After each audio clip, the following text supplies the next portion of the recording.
सुप्रभात दोस्तों, good morning, सलाम वालेकुम। आज उस वक्त नामवर सिंह का जन्म नहीं हुआ था।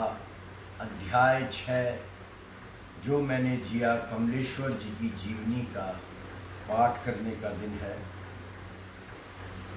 कल हमने जवाहरलाल नेहरू को बर्खास्त कर दिया था। अध्याय पाठ का मैंने पाठ किया था। आज मुझे मन नहीं कर रहा था कि सुबह कुछ ऊर्जा की कमी महसूस हो रही थी, पता नहीं क्यों, अभी भी हो रही है। तो लगा कि आज स्थगित कर दिया जाए यह कार्यक्रम। लेकिन फिर मुझे बचपन में सुना एक गीत याद आ गया, एक कविता याद आ गई। बाहर खड़ा था, गमलों को देख रहा था और ये गीत याद आ गया। उसने मुझे थोड़ी सी ऊर्जा दी है। यह गीत या यह कविता मुझे केंद्रीय विद्यालय रानीखेत में मेरे प्रधानाचार्य, मेरे गुरु, जिनसे जीवन में मैंने बहुत कुछ सीखा, श्री उमाकांत द्विवेदी जी ने सुनाई थी। और उनको भी याद नहीं था कि ये किसकी रचित है। बाद में मैंने कभी रेडियो में भी इसको सुना था। मुझे ऐसा कुछ याद आता है कि राही मासूम रजा जी की ये कविता थी या गीत था, पर ये गलत भी हो सकता है क्योंकि राही मासूम रजा ने कोई गीत लिखा हो ऐसा मेरी जानकारी में नहीं है। बहरहाल आपको सुना रहा हूँ, पूरा याद नहीं है या अच्छी तरह याद नहीं है। इस अनुरोध के साथ, यदि आप में से कोई जानता हो कि यह किसने लिखा और आपके पास यह पूरा गीत या यह कविता हो तो मुझे ज़रूर उपलब्ध कराइएगा। गूगल बाबा में मैंने ढूंढा था, मिली नहीं। जिंदगी तेरे दीवानों की बात क्या, जिंदगी तेरे दीवानों की बात क्या, सर कटाते रहे सर उठाते रहे। जिंदगी तेरे दीवानों की बात क्या, सर कटाते रहे सर उठाते रहे। मैं बहुत दूर तक यूं ही चलता रहा, मैं बहुत दूर तक यूं ही चलता रहा, तुम बड़ी देर तक याद आते रहे। मैं बहुत दूर तक यूं ही चलता रहा, तुम बड़ी देर तक याद आते रहे। अजनबी शहर के अजनबी रास्ते, अजनबी शहर के अजनबी रास्ते, मेरी तन्हाई पर मुस्कुराते रहे। मैं बहुत दूर तक यूं ही चलता रहा, तुम बड़ी देर तक याद आते रहे। जख्म जब भी कोई जहनो दिल पे लगा, जख्म जब भी कोई जहनो दिल पे लगा, जिंदगी की तरफ एक दरीचा खुला। जख्म जब भी कोई जहनो दिल पे लगा, जिंदगी की तरफ एक दरीचा खुला। हम भी गोया किसी साज के तार हो। गौर फरमाइएगा इस लाइन पर। जख्म जब भी कोई जहनो दिल पे लगा, जिंदगी की तरफ एक दरीचा खुला। हम भी गोया किसी साज के तार हों, चोट खाते रहे गुनगुनाते रहे। मैं बहुत दूर तक यूं ही चलता रहा, तुम बड़ी देर तक याद आते रहे। कल रात कुछ ऐसा हुआ, कल रात कुछ ऐसा हुआ, मैं था बहुत थक गया। कल रात कुछ ऐसा हुआ, मैं था बहुत थक गया। इसलिए सुन के भी अनसुनी कर गया। कितनी भूली हुई यादों के कारवां, कितनी भूली हुई यादों के कारवां, दिल के जख्मों के दर खटखटाते रहे। मैं बहुत दूर तक यूं ही चलता रहा, तुम बड़ी देर तक याद आते रहे। अजनबी शहर के अजनबी रास्ते, अजनबी शहर के अजनबी रास्ते, मेरी तन्हाई पे मुस्कुराते रहे। जिंदगी हमें आजमाती रही, हम जिंदगी को आजमाते रहे। जिंदगी तेरे दीवानों की बात क्या, सर उठाते रहे सर कटाते रहे। याद आए या आपको ज्ञात हो तो मुझे जरूर सूचित कीजिएगा ये किसकी रचना है और ये पूरी रचना क्या है। चलिए पाठ शुरू किया जाए। कमलेश्वर जी की जीवनी का अध्याय 6। उस वक्त नामवर सिंह का जन्म नहीं हुआ था।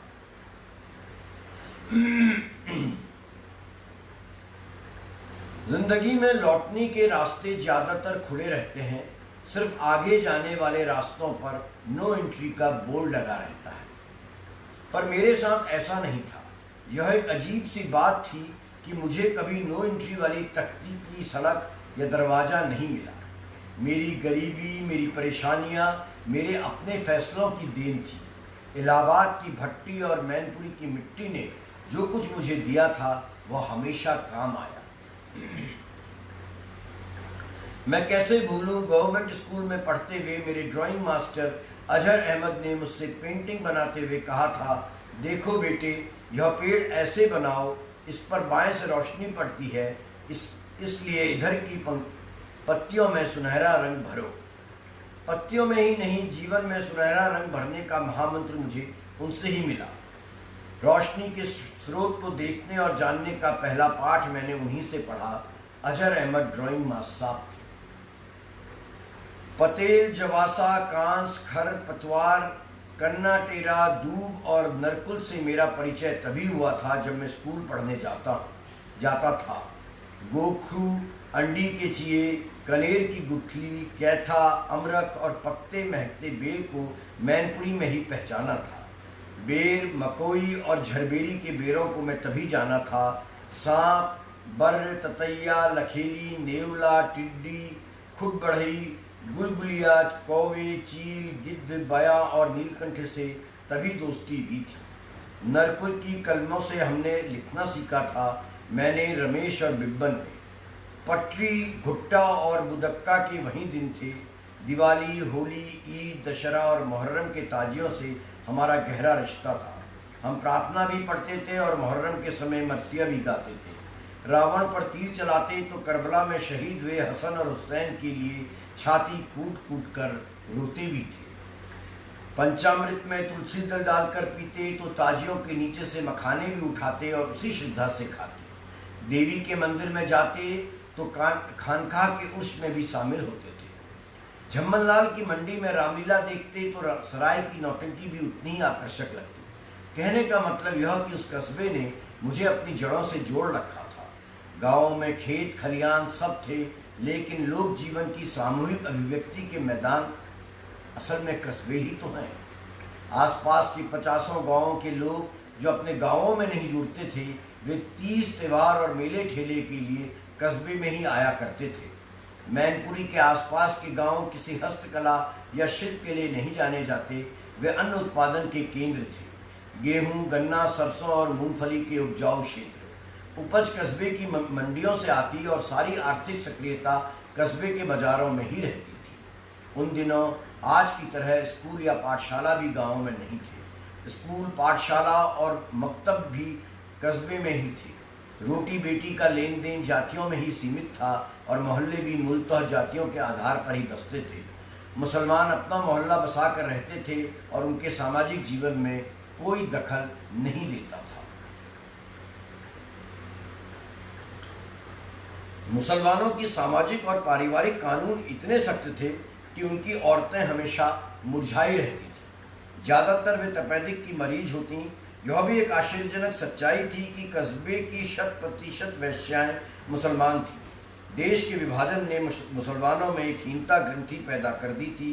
वे अजीब से अपराध बोध के शिकार हो गए थे। वे मिलते जुलते थे, पर पहले की तरह किसी बात या किसी काम में खुलकर शामिल नहीं हो पाते थे।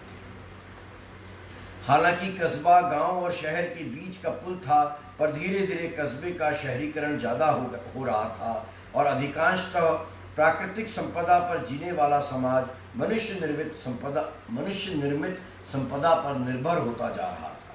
नीम या बबूल की दातून की जगह अब मंजन आ गया था। टूथपेस्ट कभी आया नहीं था। सुबह टहलने वालों की तादाद कम हो गई थी, पर गांवों के लड़के ज़्यादा तादाद में स्कूलों में पढ़ने और हॉस्टलों में रहने आ गए थे। वे अभी भी अपने साथ गांव से असली घी का पीपा और पिसे हुए सत्तू लाया करते थे। नई कहानी के उस दौर का यह एक ज्वलंत यथार्थ था।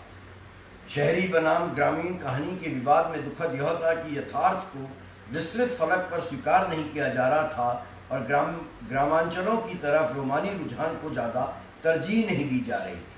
प्रेमचंद के नाम पर बहुत सीमित दृष्टि से यथार्थ को देखने, मानने और मनवाने पर जोर दिया जा रहा था और इस आंशिक यथार्थ को वर्चस्व देते हुए मात्र उसे और उससे आप्लावित लेखन को ही संगत और मूल धारा का लेखन स्थापित करने की पेशकश की गई थी। इस असंतुलित जिद में हमारे कथाकारों का उतना हाथ नहीं था जितना कि विकसित होते समीक्षकों, गोष्ठी चतुर विवेचकों और संपादकों का था। आलोचक तो अभी पैदा ही नहीं हुए थे, उन्हें जन्म लेना था। नई कहानी जन्म ले चुकी थी। जितेंद्र, ओम प्रकाश श्रीवास्तव, शिव प्रकाश सिंह, राकेश मार्कंडेय, वीरेंद्र मेहंदी रत्ता, राजेंद्र यादव, विद्यासागर नौटियाल, अमरकांत, शेखर जोशी, केशव प्रसाद मिश्र, मधुकर गंगाधर, रांगे राघव, भीष्म सहानी, कमल जोशी, भैरव प्रसाद गुप्त, उपेंद्र नाथ अश्क, राजेंद्र अवस्थी और अन्य बहुत से लेखक रचनारत और सक्रिय थे। नई कहानी का दौर शुरू हो चुका था और नई कहानी को नई कहानी नाम देते हुए दुष्यंत कुमार का लेख 1955 में कल्पना, जो हैदराबाद से प्रकाशित होती थी, में छप चुका था। राजेश्वरी त्यागी अपनी पत्नी के नाम से भी दुष्यंत धर्मयुग में नई कहानी की अवधारणा को स्थापित कर चुका था। अभी नामवर सिंह का जन्म नहीं हुआ था। यह प्रसंग एक पूरा कथा या परिकथा जैसा लगेगा, है भी पुरमजाक पर गलत नहीं, यह है सत्य। हुआ यह था कि दुष्यंत कुमार नई कहानी पर अपनी अवधारणाओं के बाद एक आलोचक की तलाश में था। आलोचना लिखने का धीरज उसमें था नहीं और फिर वह मूलतः कवि था। इन्हीं दिनों कलकत्ता से राजेंद्र यादव ने मोहन राकेश के पास जालंधर एक तराशा भेजा था। यह लेख जिसको तराशा भेजा गया था छायावाद पर था और इस लेख के लेखक थे डॉक्टर नामवर सिंह। राकेश ने मुझे जानकारी दी। इत्तेफाक की बात कि दादा कृष्णदास अमृत पत्रिका दैनिक के संपादक के घर डॉक्टर नामवर सिंह आए। श्री कृष्णदास की पत्नी और हम सबकी भाभी सरोज और डॉक्टर नामवर सिंह का गांव एक ही था। शायद वे उसी रिश्ते से आए भी थे। मार्कंडेय उन दिनों श्री कृष्णदास के घर ही रहता था। दादा दास बाबू अतिरेक और अतिशयोक्ति में विश्वास करते थे। हम तीनों, मार्कंडेय, दुष्यंत और मैं, उनके प्रखरतम और जीनियस राइटर्स थे। दादा दास बाबू और सरोज भाभी ने तब हम सभी का परिचय डॉक्टर नामवर सिंह से कराया था। राकेश की भेजी खबर से यह नाम मेरे दिमाग में टकराया और दुष्यंत भी एकाएक चैतन्य हो गया। जैसे कि दुष्यंत की आदत थी, उसने तत्काल यह तय कर लिया कि नई कहानी के लिए उसे जिस आलोचक की तलाश थी वह संभवतः मिल गया है। शाम को यह बात दुष्यंत ने मार्कंडेय और मुझसे कही और हम तीनों के बीच मजाक में यह तय हुआ कि नई कहानी के नए आलोचक को पैदा किया जाए। दूसरे दिन सुबह अन्य साहित्यिक बातों के बाद डॉक्टर नामवर सिंह से कहानी पर चर्चा चली। नामवर शुरू में कतराए। कहानियाँ उन्होंने कम पढ़ी थी, इसका जिक्र भी हुआ। फिर जमकर कहानियों पर चर्चा हुई। नामवर ने नई कहानियों को लेकर तरह तरह के सवाल खड़े किए। कथानक और कहानीपन, सौदेश्यता और सार्थकता के प्रश्न उठे। प्रयोग और शिल्प पर बातें हुई। कहानी में आए आंतरिक परिवर्तन का जायजा लिया। नाटकीय अंत और झटका मरोड़वादी पुरानी कहानी का पोस्टमार्टम किया गया और अंत में दुष्यंत ने हम दोनों की ओर आश्वस्ति से देखा, यह जाहिर करते हुए कि पहले दिन के लिए इतनी खुराक काफ़ी है। और तब डॉक्टर नामवर सिंह से पेशकश की गई कि अब वो कहानी पर अपने विचार लिख डालें। मार्कंडेय के कमरे में उन्हें अकेला छोड़ दिया गया।